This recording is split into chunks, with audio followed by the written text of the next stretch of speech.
you have to know. Esther had dinner with one of the most delightful, beautiful people that she knows on the planet, who eats more than Esther has ever seen anyone eat, and looks more like everyone that Esther knows everyone wants to look like. And Esther said, I'm only barely tolerating you here. I can hardly stand you. In other words, you know that there are those that the behavior has little to do with what they're eating. We would like to say to all of you that the food that you're eating is not having the impact on your physical apparatus. It's the burdens that you're carrying. It's the crosses that you are bearing. It's the responsibility that you are carrying around. It's your feeling of vulnerability. There are so many factors that are bigger than that. And so what we really want you to hear, and we know it was fun, and we all really did enjoy the words that you were offering, and we do understand the confusion that you are feeling about it. But on the heels of the conversation about vaccinations, on the heels of the conversations about the rightness or the wrongness of anything, this is what we are talking to you about. People are watching each other. They are trying to chart behaviors and then chart results, and then they're trying to mimic behaviors and trying to mimic results. And what they discover is that even if they get some short-term results, they're not able to sustain the results that they want from the behaviors that they are mimicking unless they have done the vibrational work first. And for some reason, the vibrational work is the last work that almost all of you want to do. The action work is what you want to jump into first, where the vibrational work is the work that will sustain you longest. So that's why all of your questions have dovetailed together in such a magnificent way, because you said, Abraham, I thought that you were saying this about that, and then I heard you say something entirely different to someone else, and that caused me confusion. And we explained to you, the best that we've ever explained, that we are always talking to the individual about them finding their path of least resistance. And so the big topic here is not what you're eating or not eating, or how many of whatever measurements of whatever is in whatever it is that you're eating. The bigger conversation is the way you are feeling about most of the food that you are eating. You're not lining up with who you are first and then taking action. And it's the joy factor that we want to talk about. It's the joy factor. We think you've got a high joy factor. We think you also, like most, have a high tolerance for negative emotion. You have a high tolerance for frustration. You're willing to whip yourself into an uncomfortable frenzy. You're willing to get around and talk with people about the rightness or the wrongness of behavior or action. You talk, even in this body of people, an inordinate amount of hours over the things that you are doing or the remedies that you are seeking, when what you're really reaching for is the remedy of the renewal of source energy. And yet that, even in an environment like this, is almost the last thing that you're reaching for, because you rely so much on your words and so much on your action and so much on your behavior and so much on your statistics, so much on your whatever it is you're receiving in this receptive mode here, you see. So it is our expectation that as you leave this gathering, after having been immersed in more high-mindedness and high-flyingness and more listening, feeling, and hearing and taking in of the vibration of well-being, that you will discover a vibrational shift within you that will help you move toward whatever you want. You have to understand, everyone does not want the same things. Everyone's vortex is uniquely their own, and your inner being is leading you from where you are to where you want to be, specifically and accurately and effectively. You just have to chill out. Just have to chill out. Now, can you do that? It's not exactly easy, is it? She got to you, didn't she? The things she was saying were many of the things that you've been saying and thinking and feeling about things.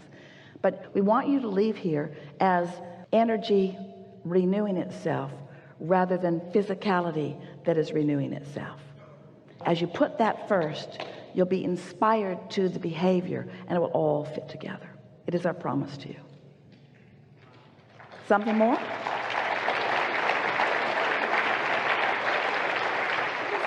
I mean, I feel like...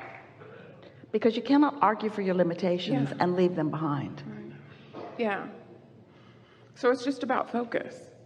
It's about focus, but it's about focusing on something that feels good. It's about maybe getting off a subject that's hard for you to focus on and feel good, and onto another subject that's easy for you to focus on and feel good.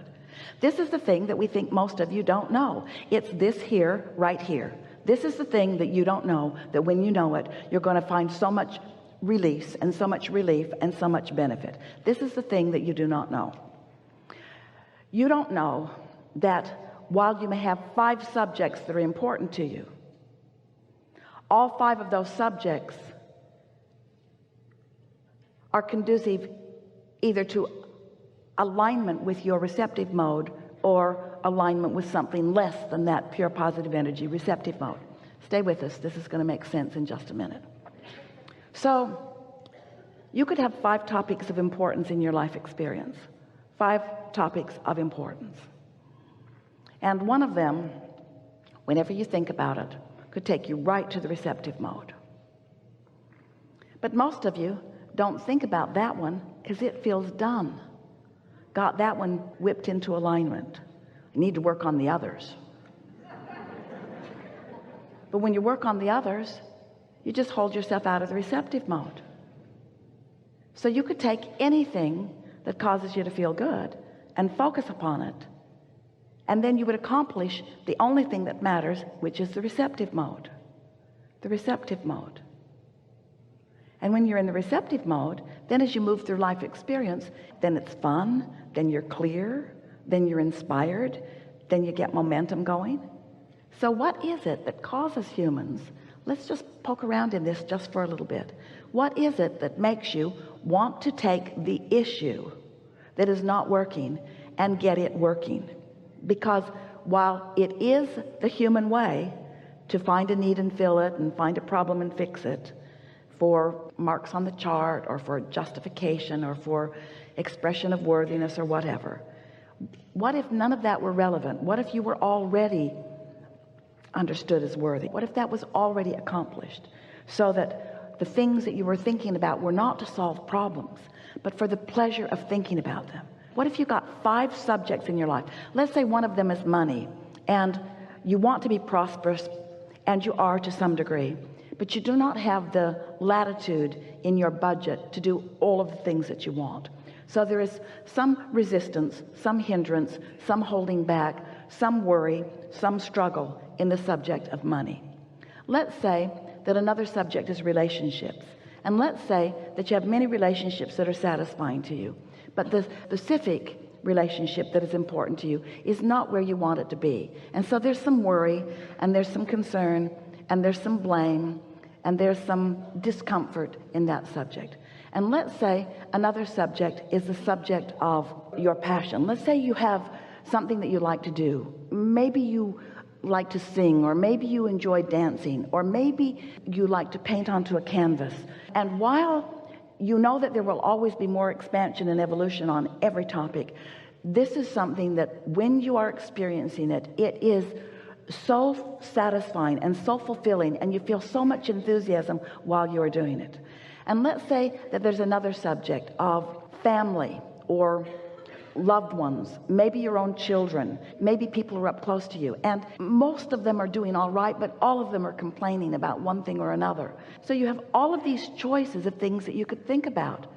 Seriously, as humans, you go to the ones that need your attention, and you struggle and think about them. You work hard and worry. It's as if you think that you're going to get to where you want to be by solving problems. It's as if you think that you could choose the unwanted end of the stick and activate it within you and be motivated from that, and that your life will just get better and better. When really what we're saying to you is, take that one subject of liking to dance or liking to hear music and do more and more and more and more and more of that. Let your choice be not what needs to be done. Let your choice be what feels best right now when you do it. And let that occupy the majority of your thoughts. Let that occupy the majority of your thoughts. There were hundreds and thousands of miles that Esther was driving the monster bus and so forth for a period of 11 or 12 years.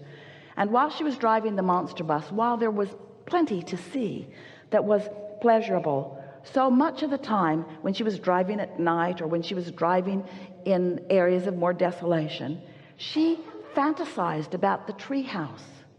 She envisioned the treehouse, not because it needed her to think about it in order to not feel lonely or left out, but because it gave her so much pleasure to think about the treehouse.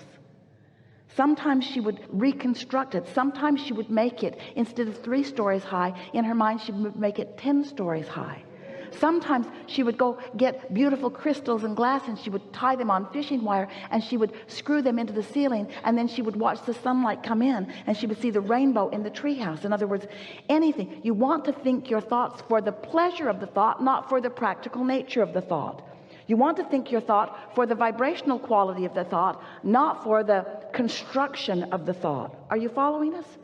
You're wanting to tend to your vibrational nature, not to your action nature. And we know this is a difficult bill of sale that we are giving you. Best sales job ever that we have given you in helping you to be less physically focused and more non-physically, vibrationally focused. But if you will make that adjustment, that slight adjustment, and we know it's going to take some focus, can you not think for the pleasure of thought? For the pleasure of the thought.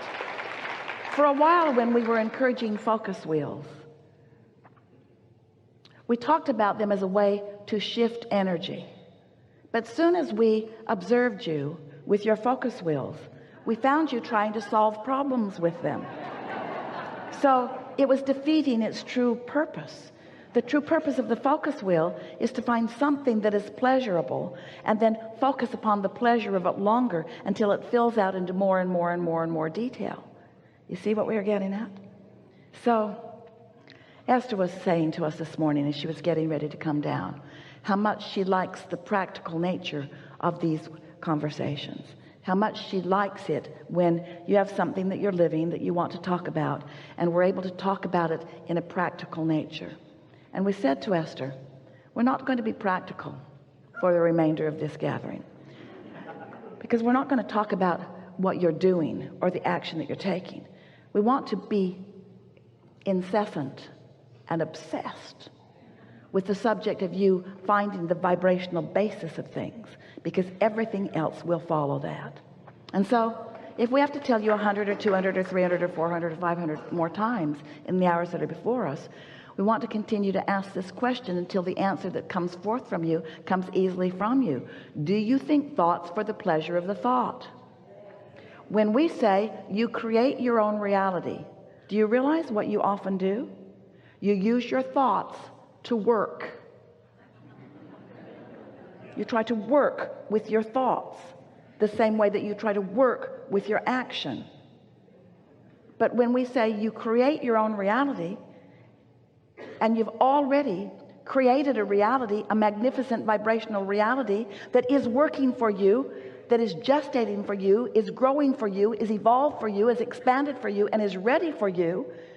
Now when we say you create your own reality by getting to the vibrational frequency of the receptive mode so that what's there can stream into your experience, can you understand where you're at what phase of your life you are at?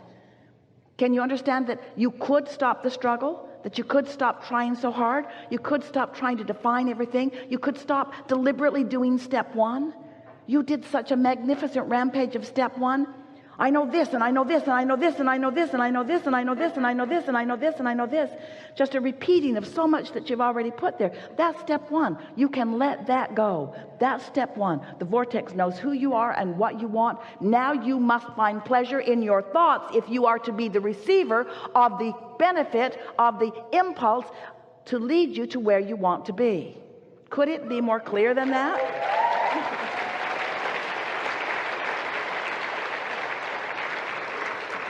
You have to give yourself permission to be nice to yourself. Nice to yourself when you're thinking about that person. Nice to yourself when you're thinking about that person. And if there's a person that you can't be nice to yourself when you think about that person, you need to pick another person.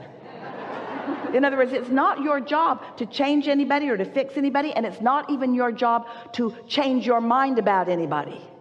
It's your job to choose the thoughts that allow your valve to be open, to choose the thoughts that allow you to be in the receptive mode, to choose the thoughts that allow you to receive what you've asked for, what you've put there, what is ready for you, what is waiting for you, what wants to be with you, you see. No more struggle. Just ease and flow and ease and flow and ease and flow and ease and flow. Struggle if you want, but I don't want to. Really good. Really.